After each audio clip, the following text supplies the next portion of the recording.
Vladimir Iljić Lenin, otac Sovjetskog saveza, osnivač prve komunističke partije, revolucionar čije su ideje srušile jedno od najvećih carstava svih vremena. Iljić Uljanov Lenin rođen je 22. aprila 1870. godine u današnjem Uljanovsku.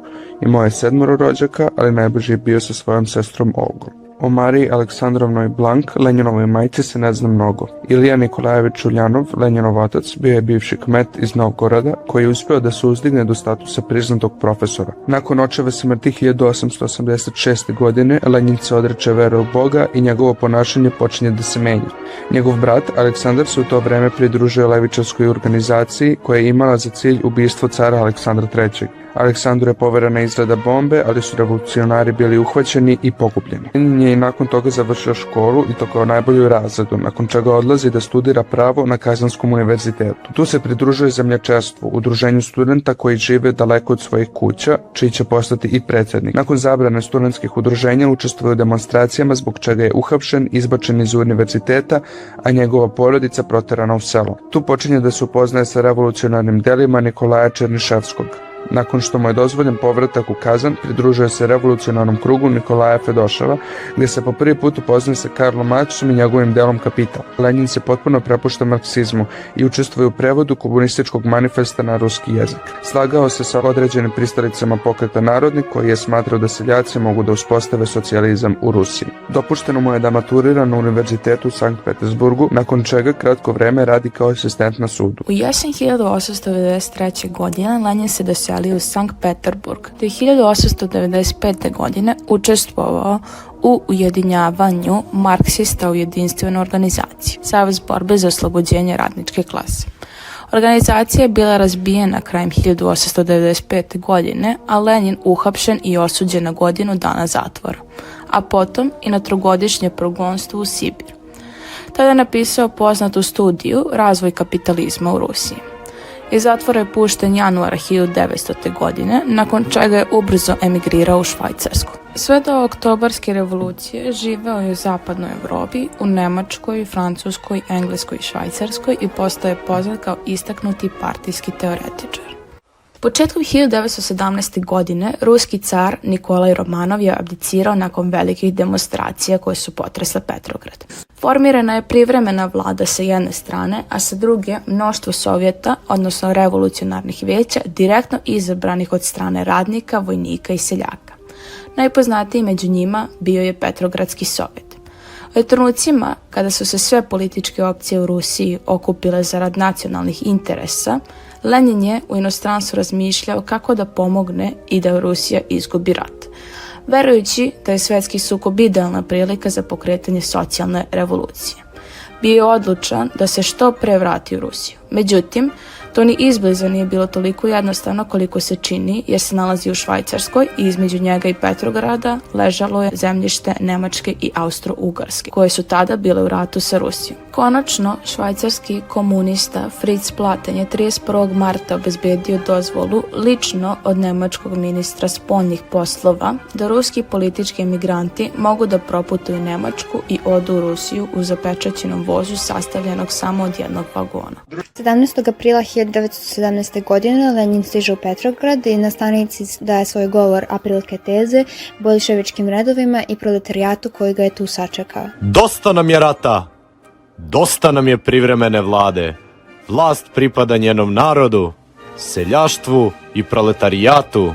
Ukinuti parlament, živela internacionala. Ovo je revolucija radnika. Odmah se priključio boljševicima na višim pozicijama sa namjerom da raširi komunizam po cijeloj Rusiji. Međutim, menševici i njegovi protivnici i dalje su predstavljali većinu u Sovjetima. To ga svakako nije spriječilo da organizuje puč koji se završio u neuspehu. Pod prijetnjom hapšenja, Lenin beži u Finsku. Situacija u Rusiji se dalje pogoršava. Pored svih nedaća koje su je zadesile, sukob između premijera Kerenskog i generala Kornilova dalje razara državu i rezultuje u porastu moći i podrške koju su boljševici dobijali kako od mornarice, tako i od vojske. Odlučivši da iskoristi situaciju, Lenin se vraća u Petrograd i 25. oktobra po julijanskom kalendaru, a 7. novembra po gregorijanskom izvršava državni udar i zavodi vlast. Samo 20 dana kasnije stupa i preuzima vlast u samoj Moskvi, I tako započinje vladavina komunizma u Rusiji. Kao aluziju na svoje uspehe i vladine neuspehe izjavio je da se vlast kotrlja po ulicama i da je samo potrebno uzeti je. Nakon vršenja državnog udara, Lenjin je osnovao Sovjet narodnih komesara, to jest Sovnarkom, koji se postavio kao nova vlada u zemlji. Na čelo crveni, narodu je obećao tačno ono što su želeli, pod jednostavnom parolom mir, hleb i zemlja. Njegovi prvi donešeni zakoni bili su dekret o miru i dekret o zemlji. Dekretom o miru Rusija je napokon izašla iz rata. Dekretom o zemlji, Lenjin je proklamovao da zemlja, fabrike i banke trebaju biti oduzete od aristokratije i pravoslavne crkve i podeljene seljaštvu. Do kraja 1917. godine vlasti su formirale ustavotvornu skupštinu koju su pre svega sačinjavali eseri. Predstavnici Sovnarkoma su tvrdili da je ova skupština protivrevolucionarna, kako je oduzimala moć od bolševika, što su menševici i eseri naravno poricali. Lenjin je naredio da se opkoli zgrada skupštine, a zatim je raspustio posebnim dekretom, odbijajući zahteve da se formira koaliciona vlast zajedno sa drugim levičarskim partijama. Ovim je uspostavljena diktatura proletarijata, to jest bolševička partija je preimenovana u Rusku komunističku partiju. Mnogi su nazivali Lenjina herojem i podizane su mu statue u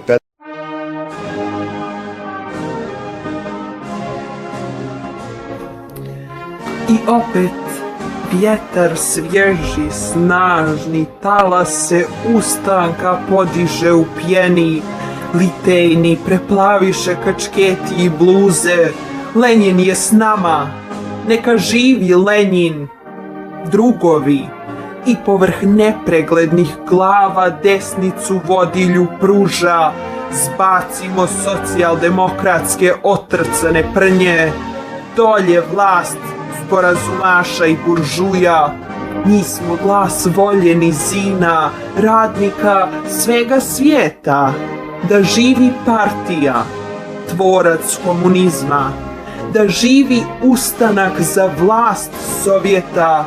Prvi put pred masom zapaljenom, baš tu vas zove drug Josif Stalin. Desno, treća, tu. Drugovi, što ste stali?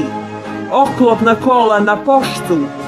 Da, okreće se, nestaje hitro i samo na traci u mornara pod lampom zatitra Aurora.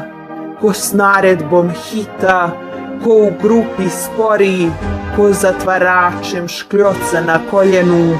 I tuda, s tog kraja beskrajna hodnika, pobočke pođe neprimjetni Lenjin. Već povedeni Ilićem u bitke, ali ga ne znajući po liku i slici, gurali su se i oštri ko britve psovali se, pri tome vojnici. I u toj željenoj i željeznoj buri Ilić istiha, sanjiv tako reći korača, staje, žmireći posmatra, ruke zbaciv na pleći. Na čupaka nekog sivih uvijača upire ubojne zenice, kao da srce iz riječi razmotava, kao da izvlači dušu rečenice. I ja znam, sve je otvoreno i shvaćeno, i ovo oko, taj istinolovac otkriće krik sela i vapaje fronta, i volju Nobelca, i volju Putilovca. On tuštu okruga u lobanji nosi i preko milijarde ljudi. On je izvagao svijet jedne noći, a sjutra tek zora zarudi. Svima, svima, svima frontovima, od krvi pjanim, robovima svakog roda u ropstvu bogatih predanim. Vlast Sovjetima, zemlja seljacima, mir narodima, hljeb gladnima.